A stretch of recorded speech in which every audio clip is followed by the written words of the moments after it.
कालिकायै विद्महे मशानवासिन्यै धीमहि तन्नो घोरप्रचोदयात्. வணக்கம் ஆன்மீக நண்பர்களே. மலையாள மாந்திரீக முறையில் இன்றைக்கி நம்ம என்ன பார்க்க போகிறோம்னா, எதிரிகளை அழிக்கக்கூடிய மந்திரம் தான் நம்ம பார்க்க போகிறோம்.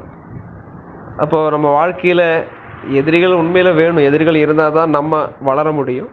ஆனால் வளர்ச்சியை தடுக்கிற சில எதிரிகள் வருவாங்க. அப்போ அவங்க நம்மளை பாதிக்காமல் இருக்க எந்த மாதிரி மந்திரம், நம்ம வாழ்க்கையிலேயே அவங்க தடபோடக்கூடாது, இந்த எதிரிகள் ஓடிவிடணும், இல்லைன்னா அழிந்து விடணும், அந்த சிந்தனையில் நம்ம இந்த மந்திரம் பண்ணிக்கலாம், தப்பு கிடையாது. ஆனால் இந்த மந்திரத்தை தயவு செய்து நல்லதுக்கு மட்டும் யூஸ் பண்ணுங்க. நல்லதுன்னா தப்பாக போகிற ஒரு ஆளை கேடு வருத்திருக்கோ, நம்ம மேலே தப்பு வச்சுட்டு அவங்கள அழிக்கணும், அந்த மாதிரியான எண்ணங்கள் நமக்கு வேண்டாம்.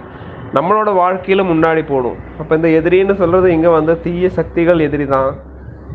அதாவது இந்த ஏவல் பில்லி சூனியம் அதெல்லாமே எதிரியாக தான் கணக்கில் எடுக்குது. நமக்கு வந்து சத்ரு தோஷம், அதே மாதிரி கர்மம், தொழில் மேഖലயாக இருந்தாலும் சரி, இந்த ஜாதகத்திலையாக இருந்தாலும் வர தோஷம், இதெல்லாமே எதிரி தான். ஏன்னா நம்மளோட வளர்ச்சியை இதெல்லாமே தடுக்குது. அப்போ இதெல்லாமே எதிரி தான். அப்போ இதெல்லாம் நம்மகிட்ட அடுங்காமல், பின்ன எதிரிகளாக ஏதாவது கர்மம் செய்கிற ஆளுகளும் நம்மகிட்ட வராமல் இருக்கிறதுக்கு, இல்லைன்னா நம்ம காரியத்தில் தடை போடாமல் இருக்க, தடையிடாமல் இருக்கிறதுக்கு உள்ள மந்திரம் தான் நம்ம பார்க்க போகிறோம். அதுக்கு முன்னாடி இந்த சேனலை சப்ஸ்கிரைப் பண்ணாதவங்க தயவுசெய்து சப்ஸ்கிரைப் பண்ணுங்கள். உங்களுக்கு பிடிச்சிருந்தால் லைக் பண்ணுங்கள். அதே மாதிரி உங்களோட கமெண்ட்டையும் அந்த கமெண்ட் பாக்ஸில் நீங்கள் போடுங்க. அதுக்கான மந்திர முறை நம்ம பார்க்கலாம். இந்த மலையாள மாந்திரியத்தில் தாந்திரிக விதியில் ஒருபாடு இந்த சத்ருநாசத்துக்கு பூஜைகள் விதிகள் இருக்குது. கௌலாச்சார முறை, குருதி பூஜை, அதே மாதிரி சத்ரு ஸ்தம்பனம், சத்ரு உச்சாடனம், இதெல்லாம் இந்த மலவார கர்மங்கள் எல்லாம் ரகசியமான பூஜை விதிகள் இருக்குது. அதுதான் மலையாள மாந்திரீகத்துக்கு அவ்வளவு பவர். இதெல்லாம் எழுதப்பட்ட லிபிகள் கிடையாது. ஏன்னா குலாச்சார தந்திரத்தில் வர்றது இதெல்லாம். சரிங்களா? அப்போ இதெல்லாம் ஒன்று தெரியறக்க வேண்டிதான் சொல்கிறேன். அப்போ நம்ம விஷயத்துக்கு போகலாம். அதாவது இந்த மந்திரம் நீங்கள் எப்படி செய்யணும்னு நினச்சிங்கன்னா, அதாவது உங்களோட மனசில் நீங்கள் வந்து உங்களை காப்பாற்றுறதுக்கு ஒரு தேவதை இருக்குது. அதாவது நம்ம வந்து துர்காதேவியோட மந்திரம் தான் இது. அப்போது அந்த துர்காதேவி நம்ம கூட இருக்குது. எந்த எதிரிகளாக இருந்தாலும் அந்த எதிரியை அழித்து என்னை காப்பாற்றும் அந்த தேவதைங்கிற நம்பிக்கை நீங்கள் முதல்ல வேணும். அதுக்கு பிறகு நீங்கள் உங்கள் பூஜை அறையில், உங்கள் பூஜை அறை எத்தனை சுத்தமாக வைக்க முடியுமோ அந்த சுத்தமாக வச்சுட்டு அந்த பூஜை அறையில் இருந்து செவந்த ஆடை நீங்கள் யூஸ் பண்ணுங்கள். புது ஆடையாக இருக்கணும். நீங்கள் பழசு யூஸ் பண்ண வேண்டாம். அந்த 3 அமாவாசை நீங்கள் ஜெபம் பண்ணணும். அதாவது இன்றைக்கி அமாவாசைக்கு தொடர்ந்தீங்கன்னா இனி 2 அமாவாசை, இதை கூட்டாமல் 2 அமாவாசை, அதாவது 3 அமாவாசை நீங்கள் கண்டினியூவாக இந்த மந்திரம் ஜெபம் பண்ணணும். இப்போ புதிய ஆடை எடுத்து நீங்கள் இந்த மந்திரம் வந்து ஒரு 7 மணி டைமில் தான் நீங்கள் ஜெபம் பண்ணுறீங்க. 7 மணி டைமில் 108 தடவை நீங்கள் இந்த மந்திரம் ஜெபம் பண்ணுறீங்க. ஒரே ஒரு லைன் தான் மந்திரம், ஒருபாடு பெரிய மந்திரமெல்லாம் இல்லை. அப்போ இந்த மந்திரம் ஜெபம் பண்ணும்போது நீங்கள் என்ன நினைக்கிறீங்கன்னா, உங்களுக்கு நல்ல சக்தியை கொடுக்கணும், மனசக்தியை கொடுக்கணும். அதே மாதிரி இந்த தேவதை எனக்கு ஒரு கவசமாக இருக்கணும். என் எதிரிகள், அதாவது கர்மத்தால் உள்ள தோஷங்களாக இருந்தாலும் சரி, நான் செய்கிற தொழிலுக்கோ இல்லைன்னா வேறு எந்த இருந்தாலும் தடை போடுறவங்க எல்லாமே அழிந்து போகணும், என் பக்கம் தலை வைக்கக்கூடாதுங்கிற எண்ணத்தால். இனி இப்போ யாராவது ஒரு ஆள் உங்களை கெடுதல் பண்ணுதுன்னா அந்த ஆளை சிம்ஹத் மேலே இருக்கிற அம்மா, அதாவது சிம்ஹத்தோட மேலே செவந்த ஆடை உடுத்து சூலத்தால் அந்த ஆளை குத்துற மாதிரி நீங்கள் மனசில் நினச்சி இந்த மந்திரத்தை நீங்கள் ஜெபம் பண்ணணும். நீங்கள் வந்து குங்கும பொட்டு நீங்கள் கண்டிப்பாக 2 புரிக மத்தியத்தில் அந்த பொட்டு நீங்கள் வச்சுருக்கணும். அது வந்து உங்களை பவரை கூட்டும். அந்த பராசக்தி இல்லைன்னா துர்கையோட சக்தி அங்கே உங்களுக்கு இருக்குங்கிறது, அந்த நெத்தியில் அந்த தேவதை இருக்குங்கிற ஒரு நம்பிக்கையில் நீங்கள் இந்த மந்திரம் 108 தடவை நீங்கள் ஜெபம் பண்ணுங்கள். அந்த 3 அமாவாசை நீங்கள் ஜெபிச்சா போதும். இதுக்கு நீங்கள் அங்கே போகணும், இங்கே போகணும், இல்லைன்னா வேறு ஏதாவது எடுத்து கட்டணும், நூலு கட்டணும், முட்டை, அந்த மாதிரி ஒன்றும் வேண்டாம். இது வந்து இதை பண்ண எதிரிகள் கண்ணில் உங்களுக்கு தெரிஞ்சாலும் தெரியாத எதிரிகளாக இருந்தாலும் அழிஞ்சிருவாங்க. உங்களோட மனசு பவர் ஏறிட்டே இருக்கும். சரிங்களா? உங்கள் மனசுக்கு பவர் வந்தாச்சுன்னா எதிரிகள் ஒன்றும் எதிரியே கிடையாது. அப்போ உங்களோட மனசுக்கு பவர் இல்லாததுனால தான் நீங்கள் இந்த சின்ன சின்ன விஷயங்களுக்கு சங்கடப்படுறது, அதே மாதிரி நீங்கள் சோர்ந்து போய் இருக்கிறது இல்லை. உங்கள் மனசுக்கு நல்லா தெம்பாக பவராக இருந்தால் இருக்குது, ஒரு எதிரியும் உங்கள் பக்கம் வரமாட்டாங்க.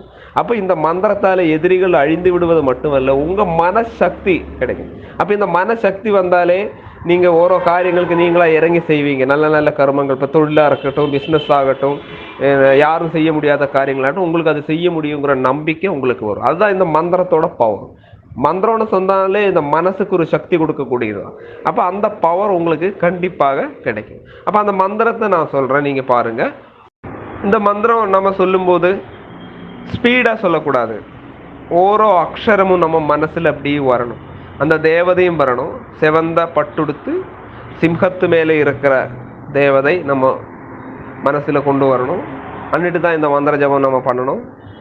ஓம் ஐம் ஓம் சம்ஹார பிரியாயே நமஹ, அந்த மாதிரி வரணும். ஓம் ஐம் ஓம் சம்ஹார பிரியாயே நமஹ. இங்க சம்ஹார பிரியாயேன்னு சொல்றது என்னன்னு சொன்னா, சம்ஹரிக்கிறது, அதாவது இல்லாத ஆக்கிறது.